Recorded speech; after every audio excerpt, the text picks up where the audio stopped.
No, it's a legacy, baby. This is my baby.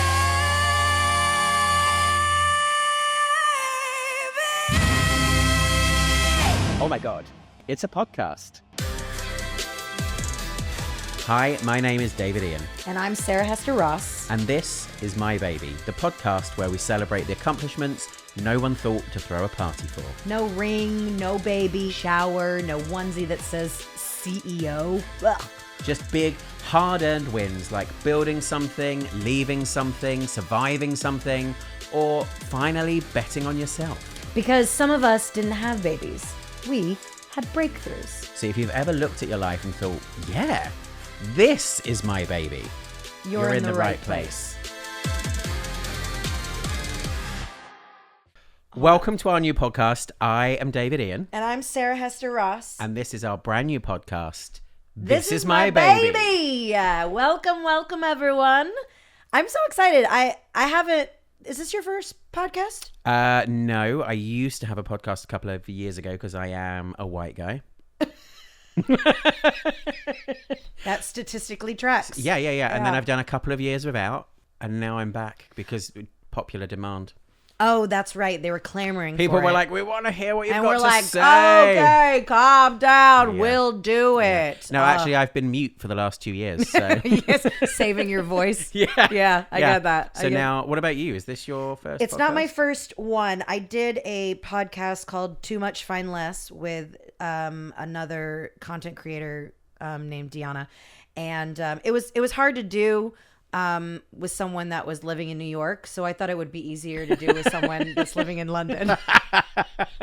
Yeah. So I'm like, that'll be easier. That will be easier. We are going to make that happen every single week. I'm really excited to do this with you because I think that you're wonderful and I think you're very funny and I'm so glad you're gay. And I'm excited to do it with you because you were available.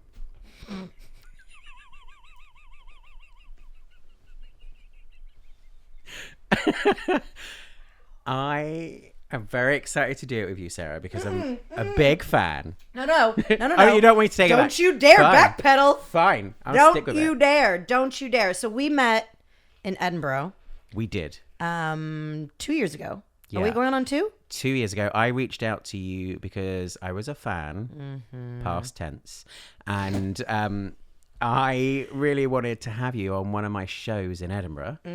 And I didn't think you'd reply. And you I did. reply, and then I didn't reply to you.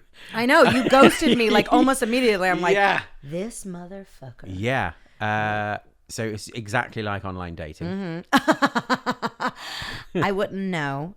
But No. you are teaching me all of the Yeah. tricks and trades. So yeah, Slut. how dare you? Don't start there. So we met in Edinburgh. You came and saw the show, and we're like, "Yes, I would love to be on it." And we got you on loads of times, and everybody loved you. Yep. Yeah, and we became friends there.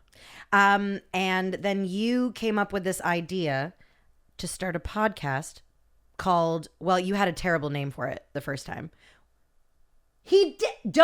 You did. It was terrible. It was terrible. Yeah.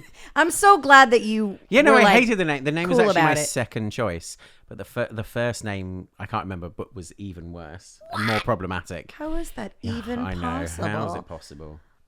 We're going to let you guess what the first name was. It was real bad. So give us your best. Send in your suggestions but for how bad David's name was. We settled on the perfect name. This is my baby. This is my baby. Oh my God, it's a podcast. Oh my God, it's a podcast. That's his best American Yeah, accent. Yeah, I'm sorry, everybody. It's pretty good, actually.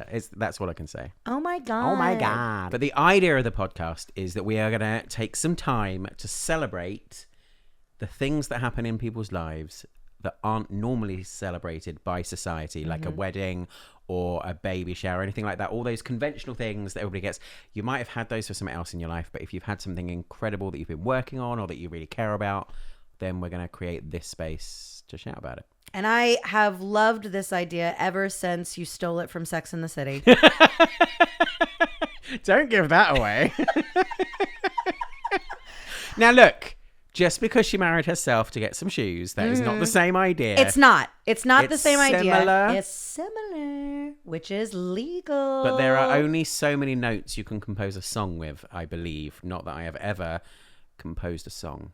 No, you're correct. Yes, I'm very wise. So this episode, it's just family, as someone famous and rich once said. RuPaul. Oh, he is very rich, isn't he? Yes. Good for him. So for these first 2 episodes, we're going to interview each other. You're the guest, then I'm the guest. All right. So which one is going to go first? You are going to go first. Why? Why not? Do you want to play rock, paper, scissors for it? Do you know what rock, paper, scissors is? I don't know. You're foreign. I'm British, not stupid. I don't know what you know. All right, rock, paper, scissors. Okay. So how do you do it? Rock, paper, scissors, shoot, or rock, paper, scissors? Why are we shooting someone? You lot can't be stopped.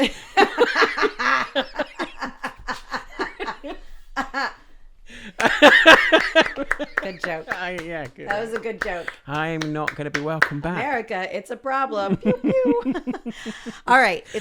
I don't know why they call it shoot. It's just Why are we shooting doing your- rock, paper, scissors? People will in the comments they will argue about what's right when rock, paper, scissors, shoot. Do you go on 3 Right. or do you go on shoot? People will talk about this.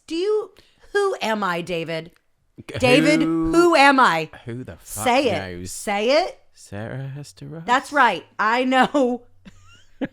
I know what people are going to say. I'm absolutely terrified of you right now. What is... Right, when do you want to go? Get in line, white man. I've never been called a man as much as I have today. I don't know what's happening. That's so funny. Why? Because you're a man. Am I? I don't think the episode is long enough to get into that. All right, fair. All right, great. So, Sorry. Rock, paper, scissors, shoot. And So you this- know what rock is? this is rock. rock. This is paper. And this he is asked scissors. me, I'm British, not stupid. It's just, I was just checking that your rocks are the same as ours and that they don't fucking explode over here or something. That's true. Rock, paper, scissors. I don't think I'm going to get All right, ready? Do it in front of your mic so they can see. All right. Rock, paper, scissors, shoot. Of course you would choose scissors. So did you? Yeah. I'm an ally. This is so intense. Ready? Rock, paper, scissors, shoot. Ha! So you're interviewed first. Okay. Ladies and people who were made by ladies, I would like to introduce my good friend, David Ian. Yeah. Yay. Okay. So we start our interviews We do. with thrice Okay. questions. All right. Yep, let's have the questions. Are you ready? I'm ready. Question number 1. How old is your baby? 4 years old. Oh, so toddler. Toddler, yeah, difficult. Okay. Like, what is it? Terrible Terrible 3s or 2s? 2s. Terrible We 2s. don't know anything about we children, don't know. do we? We do not We've no have idea. children. It's We do just not 4. know. Can they walk at 4? Terrible 18s. Can they walk at 4? Yeah. Yeah. I think. It's walking, I guess. Yeah. I don't know. Do they talk? Yeah. Yeah. Well, then They- it's I mean, it's like a whole thing. I feel then, like isn't they're it? talking at like 2. This is. We know or nothing about 3. children at all, do we? I mean, I have nieces. You have a nephew. Yeah, but is your nephew talking? Well, he's like 18 months. He says like noises. That's most human talking. Yeah. So I think it's 4 years old. Anyway. Okay. My baby is 4 years old. 4 years old. All right. Is your baby cute or ugly? Oh, it is fucking ugly. Oh, It is. that was so aggressive. It is so unbelievably ugly. All right. You would leave it behind. Okay, ugly. Oh my gosh. It is. Not cute. All right. Question number 3. Was your baby planned or a surprise? Well, I wouldn't say planned, and I wouldn't quite say surprised. I would definitely say against my will. Yikes. Yeah. Not what I Unconsensual wanted. baby? Unconsensual baby. Okay, please tell us what your baby is. Okay, my name is David Ian, and the Queer Comedy Club is my baby. Yay! Queer Comedy Club! Now, if people do not know Yes. our viewership, please explain the Queer Comedy Club. So the Queer Comedy Club is the UK's, maybe the world's, who knows, first permanent LGBTQ plus stand-up comedy club. We're based in London, in Elephant and Castle, and I created it with two very good friends of mine, Kate Dale and Jeremy Top. And Who that is are my lovely. baby, who are wonderful. And I have been to your club, You have. and it is beautiful. If you are ever in London, or if you are from London or near London, you need to visit. It is a beautiful venue. The bar itself and the comedy club are just two gorgeous Yeah, pieces. so the bar is called Betty and Jones, after Betty White and Joan Rivers. gay. Very gay. So it's a gay bar, and then the comedy club is right next door, and it's called the Queer Comedy Club. How You don't have to be gay to perform there or to go and like see what's on, but you should be an ally, and it is primarily LGBTQ plus content and performers. I did have that thought in my brain in Edinburgh when you were like, come do it at the Come Queer be on Comedy. I our was like, show. I'm not gay. Is that okay? And they're like, as long as you're gay adjacent. And I'm like, bingo. That is exactly what you are, Sarah Hester Ross. I am. Gay adjacent. I try. I really do. So your baby, the Queer Comedy Club. Yeah. What made you choose it out of, I would assume, multiple projects that you work on? And Why did I choose the Queer Comedy Club? I think it's probably the project of mine that stitches everything else together. Like you say, there's lots of projects, but it's the one that probably everything else grows out of. It's vital to my comedy career. And those of you who don't know, David Ian is a very successful stand-up comic in his own right. So Thank you. you're welcome. Kind. But it is probably also the thing that's brought me the most stress. Really? Yeah. So the reason why I described it as being against my will is because years ago, Kate and we were at some gigs. Kate's a comedian as well, so is Jeremy. And we were at a gig, and Kate was like, maybe we should set up our own night. Maybe we could set up a gay night or something like that. And I was like, absolutely not. It will be too stressful. It's very ambitious. There won't be enough gay people. There won't be enough gay comedians. There won't be enough people that are Interesting. interested in like being a gay audience. You didn't think there would be enough gay I just comedians? the whole thing just wouldn't be worth the hassle. And here's the thing, folks. 4 years later, I have proved myself right. It is absolutely too difficult. So if you were to go back, you would choose not to do it? I don't think I'd put that out into the world, but I would think harder. Can you, like, I love it, Well, but I'd also like to drown it sometimes, which I assume is a common feeling for parents. Yeah, it's really stressful, so it's just so much work. It's all totally worth it when you see like an incredible show up there, or when somebody gets to bring their show, or when you get to see comedians progress over like a period of time, over a couple of years, and they gradually get better. And we've created this space that is really friendly and safe and generous, and so you can really like work on your material there. So that is great. We also have this really great audience that we've built. Our community is incredible. We have loads of trans people that come and watch stand-up comedy, and often they will talk about the fact that they don't necessarily feel like they would be welcome in a normal comedy club without necessarily being like the punchline.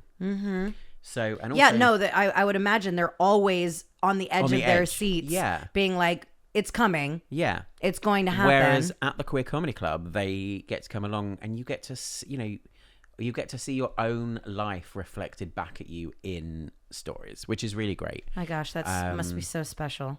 It is. It's also, I think, stand-up comedy, I think, is a really great way to educate people about alternative lives and like different lived experiences that they haven't had. Yeah, with a spoonful of comedy. Yeah, exactly. So I get to learn what it's like being a trans woman by watching trans women do stand-up comedy about their life, and I get to learn. And if I'm a straight guy that's come along, which we do get them, and they come along and they see them, they get to see, you know, they'll hear from like a gay guy who's talking about having sex in a car park, and they'll hear from a trans woman who's talking about what it's like having fertility treatment or freezing their sperm, or, you know, all of that kind of thing. And you get to see that everybody is just human, and we're all so similar. And there's something funny to be said, and all of it's it. not diminutive or reductive. It's just funny, and comedy can be found in all Exactly. walks of life. And what's really nice about the place is that we've really managed to,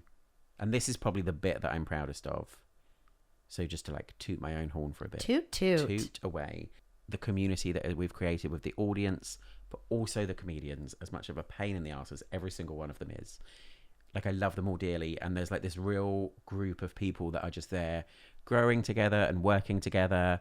And, you know, we do a writing jam where some of us get together and write. And, you know, when we all go up to Edinburgh every year at August, like there's this whole group of people that now know each other and can lean on each other and, you know, get to live together and go to each other's shows and work on them.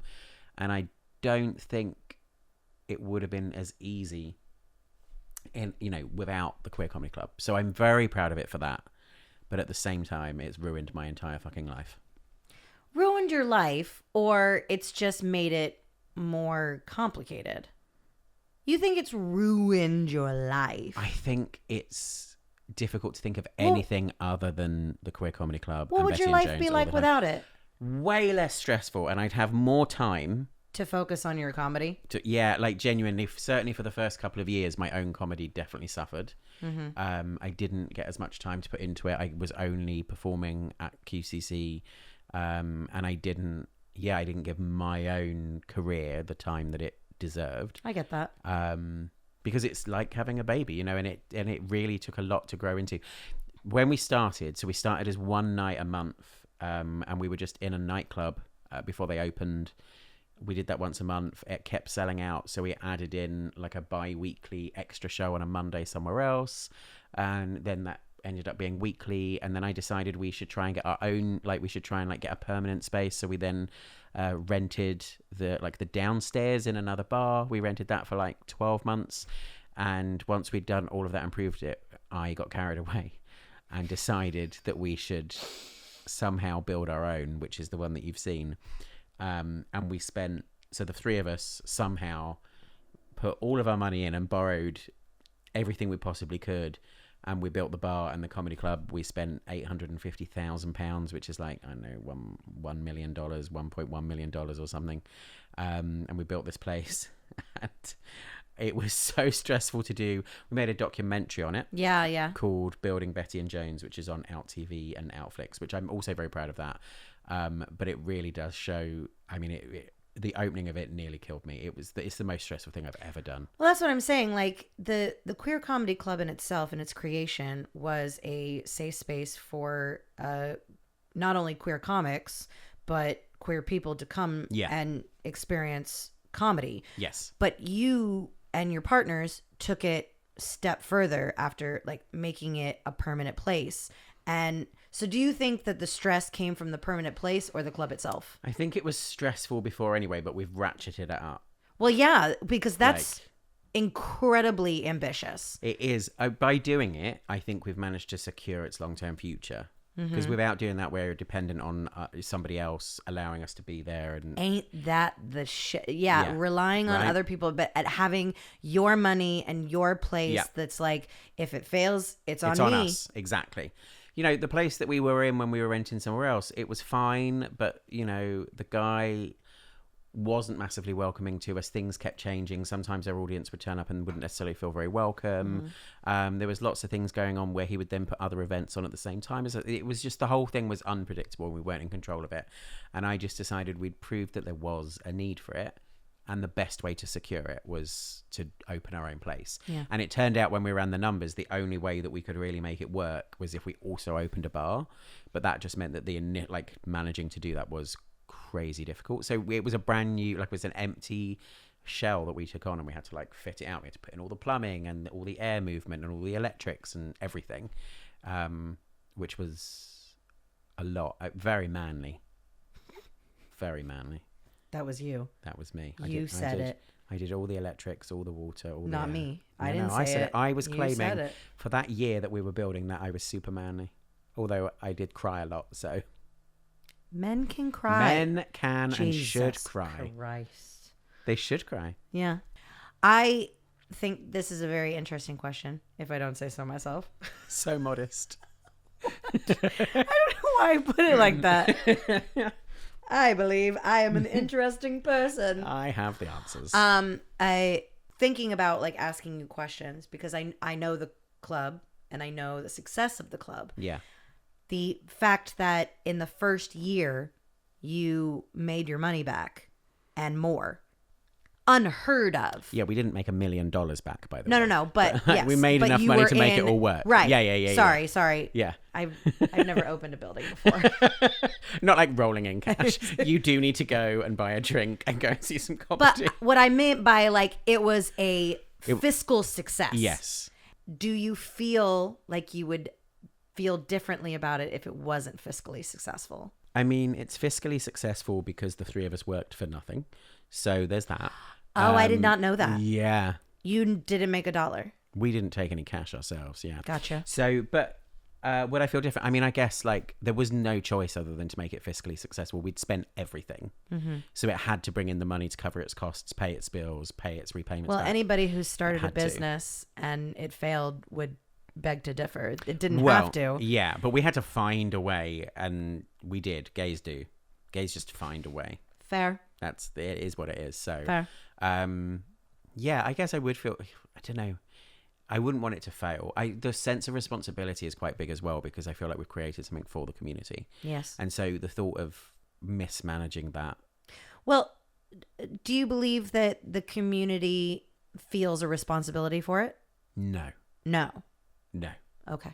I'd like them to, but I think that's so the case with like queer spaces in general. I don't know if it's I assume it's the same in America, but I don't know. In the UK, they are all loads and loads of LGBT venues and spaces are closing down because people just aren't using them, and a lot of the time it's because they will go into straight places or because we're not going out as much, or like there's lots of things that like that contribute to it. Is it the same in America? Do you know? I mean, there's a big conversation going on in America between gay spaces and straight people that some queer people are being like, don't come. Right. These are our places. Yeah. And I do believe that is out of abuse that straight people, like specifically straight women, walk into a gay bar and they feel think it's for them. ownership and they blah, blah, blah, and all this stuff. And I know just out of wanting to understand and learn, being outside of the community and know what's going on and to be aware, I know that it's even that much more with lesbian spaces, that lesbians, like, they really do not want gay men in there. They don't. No. They don't want any male presence. Yeah. And so, but that's not like all of lesbians or all of gay, like, because like any business, you're saying if I only let lesbians in here, they can't, how will they survive? Yeah, so like with the Queer Comedy Club, one thing that we've always been really big on is that we are for the whole cross-section of the community. So we don't personally produce any nights that are like specifically lesbian or specifically gay. We've been approached about it a lot. We do allow other people to bring their produced nights because you can hire the club and, you know, as you would any comedy club. But we produce our own shows in there 4 or 5 nights a week, and we have refused to do any like single gendered or single identity nights because we want the space, or what we're bringing as a production company is a community space for the entire community. But I mean, like the straight women thing and queer spaces thing is really interesting. It's a really nuanced, it's very nuanced line, because I would say like you're absolutely welcome, but the respectful shift is, like you're the guest in the space. The space 100% isn't built for you. You know, you're not going to the zoo. There's a lot of elements there.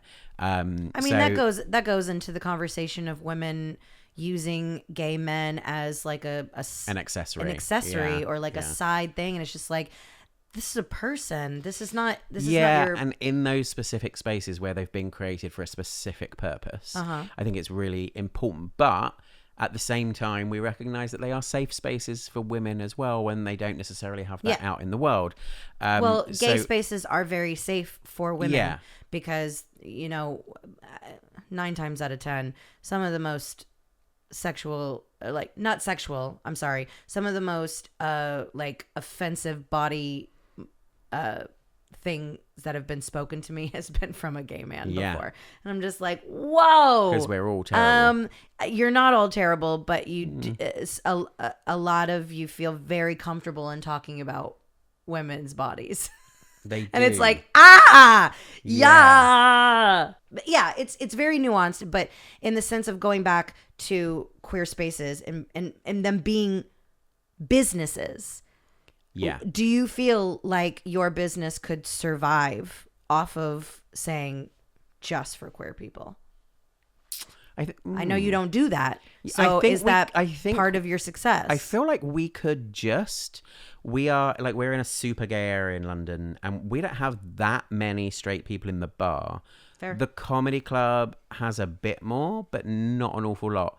I think the problem comes in when you get like big groups of straight women. So we call them hen parties. What do you call them?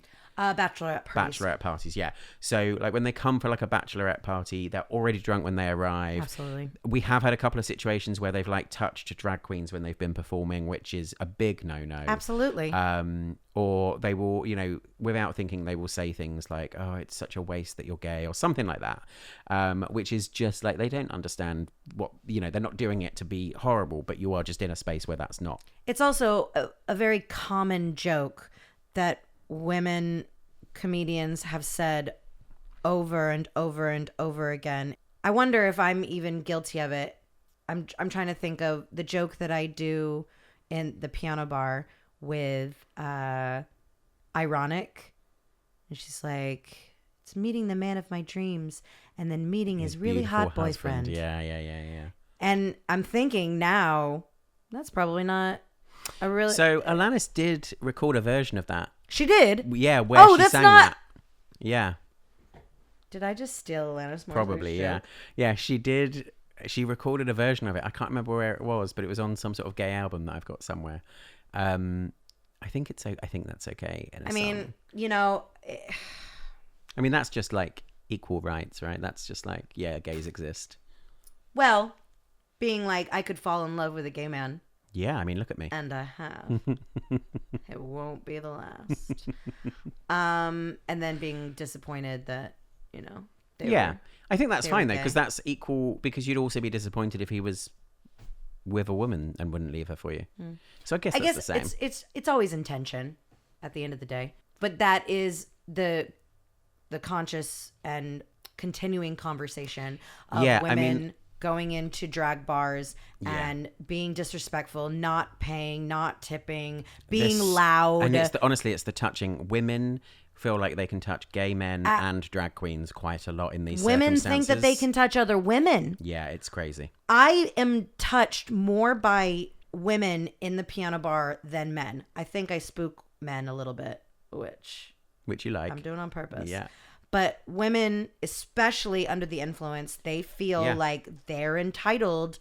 And it's because we don't have the conversation enough. We say men don't touch women. Yeah. But we're like, people don't touch other people. Yeah, I mean, I used to have long hair and it was exclusively women that would touch my hair all the time. Absolutely. Men would never touch my hair, but women would always just be like grabbing it and touching it and thinking it was completely okay. And it's super invasive. Yeah. Interestingly, though, in the comedy club, in terms of performers, some of the most interesting performers that we get are when straight men come and perform, because they have always, almost without fail, probably not every single time, but almost without fail, they've really thought about their set. They've really thought about how it impacts the room and what their place is there. And so they adapt their set and have a really good show because of it. And the people that don't always do it are the straight women. That is so fascinating and not surprising at all. They just think it's their space as well. And they come and they do it, and then they don't have as good a time. And you would automatically think that the straight white guy was going to... The reality is we don't have to do very much policing, because the straight white guys that are problematic would never come anyway. The straight white comedians who would like to perform at the Queer Comedy Club almost always are considerate, sensible, nice people who have thought about it and adapt what they're doing. That makes me go back to when you invited me. I think that I had so much anxiety about every joke and every bit in my thing. I was like, oh, is this okay? Is this all right? Yeah. Like, is that like in a straight audience, I'm progressive, but in a queer audience, Yeah. I'm the man. Yeah. And you were super offensive. No, she wasn't. Anything she wasn't. to get noticed. Yeah, she just wanted the attention. No, but I don't think you had anything. Like, everybody loved you. You came back loads of times. No, I know, but I'm just saying, like, But it's what you thought about. As a straight woman coming into Yeah. a queer space and being like, hey, perform and do your thing. Yeah. I had a lot of anxiety about that. But I think that is very rare. I don't think there's very many straight women who come and perform with us who feel like that. They just assume that it's their space, which I can understand. And honestly, 99% of them it is fine, but you get some of them and they come along and you just think, Well, I don't think 90%. this wasn't the right Not space. 90%. Well, Because there are so many women comedians who are playing the boys' game, who are pandering towards straight audiences, Yeah. straight men, and they are overtly like misogynistic. And if they were to do their set in a straight space, they are edgy and I'm not a normal girl, I'm a cool girl, and then But in a queer space they would call that out but it immediately. is tough. I think like it is hard being a female comedian. Like, it is. So I'm told. I'm not one, but I think it is. I don't think it's that fucking You hard. don't think it's that hard? No. But that's a Sarah Hester Ross opinion, everybody. No, not I a don't think David it's that. And that's coming from I'm not a stand-up, but I know two handfuls of brilliant straight women comedians who are not pandering to men and the patriarch. Yeah. But the very, very, very successful ones are. Oh, yeah. I mean, look, I think it's worth bearing in mind that they spend a lot of time on bills with a bunch of straight men. Like, we all do it. It's horrible. You end up on a bill, you're the only gay person or you're the only woman or whatever, and you're in the green room and the experience is horrible and everything about it is just I know. horrible. And I haven't experienced that. So, I haven't done that. Yeah, at I mean, all. and it is rough, and you go out there and they're not ready to receive what you're giving, and all of that is horrible. So I can't, like, so I do understand that. But do you think that your club is No. offering? Oh, you were so quick. I was meanie, and so no, What were you going to ask? Go on. like a safe space for even women to be around Yeah. progressive Yeah. queer No, I do. comics where you can do material based on true comedy and not have to worry about some fucking host saying, "Oh, everybody, ladies, get ready. It's the girl of the set. It's the girl comedian. Yeah, I mean, Ladies, you're going to love this because it's a girl." So many of our shows actually have more women on than men. We actually have a major issue where we don't have enough gay men performing. We have far more women. Interesting. So yeah, which is a really bizarre like situation that we've got in. So yeah, so we have that. Have you had that from the beginning? Since the start? Yeah. But that's because I think a lot of gay men, we have a load of gay men perform with us, but they don't feel like they need to perform all the time because some of them will be happier going and performing in straight places. There's a whole thing about, internalized homophobia that the gay men don't necessarily want their stuff to be funny to gays. They want, they want the mainstream success. They want to go and perform for straight audiences. Going back, that's what female comedians are doing. Yeah, and whereas I want to make jokes about stuff that is in my life and I don't necessarily want to have to explain it all. And one of the big differences that I think you can really see between our club and when you go to a straight stand-up club is that if I tell a joke about PrEP, which is I love you say straight stand-up club. stand-up. Yeah. What everybody else says just It's not stand-up. a regular No, stand-up. It's a straight one. stand-up club. Lower quality. Boring. So like if I go and tell a joke about PrEP, which is a pill that you would take before sex to prevent contracting HIV. If I do that in a straight stand-up comedy club, You would have to I have to explain it explain from what point PrEP A. is. Yeah. Which means I then have to build that into the joke. Whereas if I'm doing that in the queer comedy club, You don't. I don't have to explain that. And indeed, we actively encourage them, like our comedians, to not explain that. Like, it's fine if there's a handful of people in the audience who don't get it, but everybody, it's really nice to see your life reflected and not have to have it explained. That's a really like powerful place to be. The one area where I think we do run into problems is I hope that this doesn't end up coming out like we're just like, those are issues with women. Well, the most common problem that I end up seeing in the queer comedy club is straight women coming on stage and doing their bits, which are often brilliant, but forgetting that most of the men in the audience are gay men and not straight men.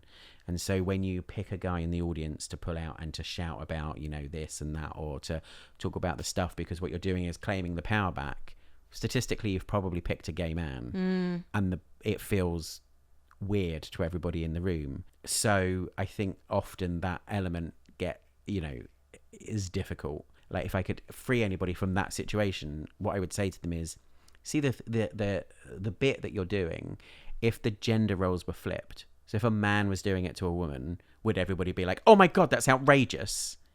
Then I don't think you should, as a woman, should be doing it to a man, because you're not helping the situation. Which is probably quite a controversial opinion. But when I've seen it in the club so many times, I'm like, we didn't need to do it like that. You didn't need to play the guys at their game. I also think it can be a tad bit lazy because you're not reading the room. You're just doing the bit that you created based on a straight conversation, or like a woman versus a man, and instead you're talking to a gay man. Yeah. So the conversation's going to be different. Yeah, which we've spoken about, right? We have. And there is always another way to that was very helpful as a writer and as a live performer. Yeah. To be like, oh, a joke can change based on the person you're talking to. Yeah, the live situation that we're in. Yeah. We have to remember that as live entertainers, that it's not a television set. Well, that's what's really great about when you see stand-up comedy live, right? This is why it's so much better to see stand-up comedy live than on the TV, because what you're seeing is something that's just happening in that moment. And this exact scenario and environment is never going to be created again. Whereas on TV, it's not the same excitement and vibe. Right. Except our TV specials. Except Definitely those, see our TV specials. Amazing. They're we're not talking about ours. They're as electric as they are in the room. How can we celebrate your baby? What can we do as an audience to better your relationship with your baby and celebrate your baby and make it a spectacular? So you can better my relationship with my baby by giving it some money, pay some bills. So how do people do that? Right, Can they just do that? www.queercomedyclub.co.uk. All the details of our shows are on there. We are open between 5 and 7 nights a week, depending on what's going on. But also so that's if you're in London, go and do that. We're doing a UK tour in 2026 as well. So if you're not in London, you'll be able to see us do some stuff. But we're also this year bringing Queer Comedy Club to America, which is very exciting. We're going to be touring all over the US. So you'll be able to see all the details of where we're going and what we're doing, and go and see us, and just come along and support and see some amazing LGBT comedy. And if you have a gay bar near you, go and support it, go and buy a drink, go and watch some drag. But be nice. Be nice, even if especially if you're a gay man. And a woman. We're talking to our own people. Be here. nice. Get your shit together. But come along and have an amazing time. Oh, and also we have some TV shows on Outflix in Europe and OUTtv in America and Canada and Australia.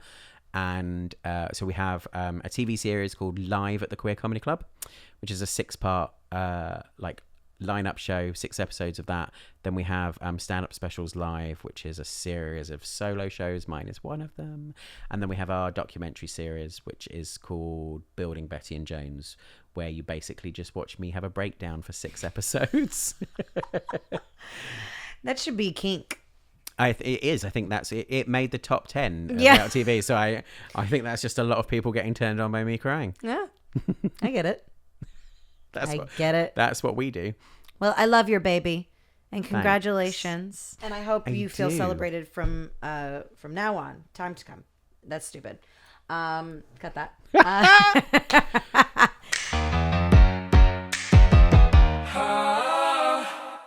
Something that we're gonna do at the end of each episode, we're gonna try to do, is if you have a baby, an achievement, something that you're proud of that you want us to celebrate with you, we would love it if you would send in a video, an email, a voice memo talking about your baby. Carrier pigeon. A carrier pigeon. Yeah. That's one of my special skills. That is that I can do a pigeon sound. high quality content here, folks. Anyway, you send in your baby, and we would like to celebrate. I think we have one that we would like to share with you. How exciting. Woo! Our first one! Today, our feature is from Ashley from Lee Summit, Missouri.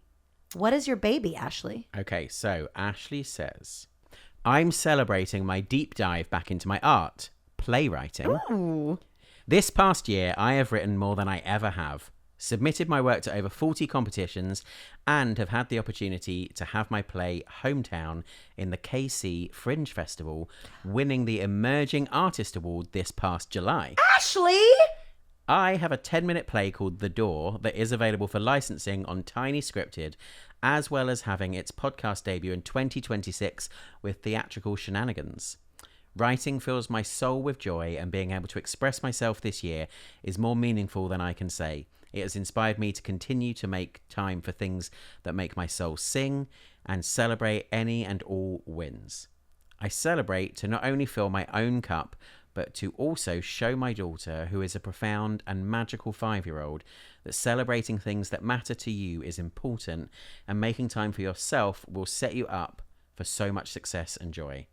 Being a human mum to this amazing human child is so meaningful and pushes me to be the best version of me, not only for myself, but for her. Oh, Ashley. Ashley, congratulations. First of all, you are definitely a writer. Even that email is beautiful. Yeah. Well done. And I think that brings up a really good point that we want to make sure that we let our listeners know. We are celebrating unconventional things that don't normally get celebrated. And that is not disincluding people with children. Yeah, you can absolutely still be a parent. I think it's even more important Yeah. that you as parents realize that you are more than just a parent. And if that's something that you have a hard time dealing with, I get that. I completely understand that. And we want to make sure that you are celebrated as well. And that there's no, it's not an anti-kids establishment in No, this, not at all.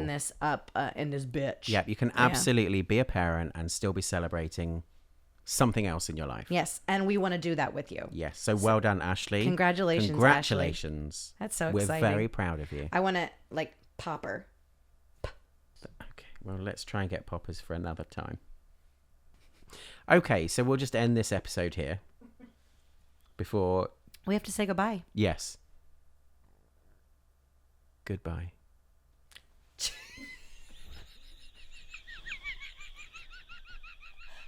Fucking hell!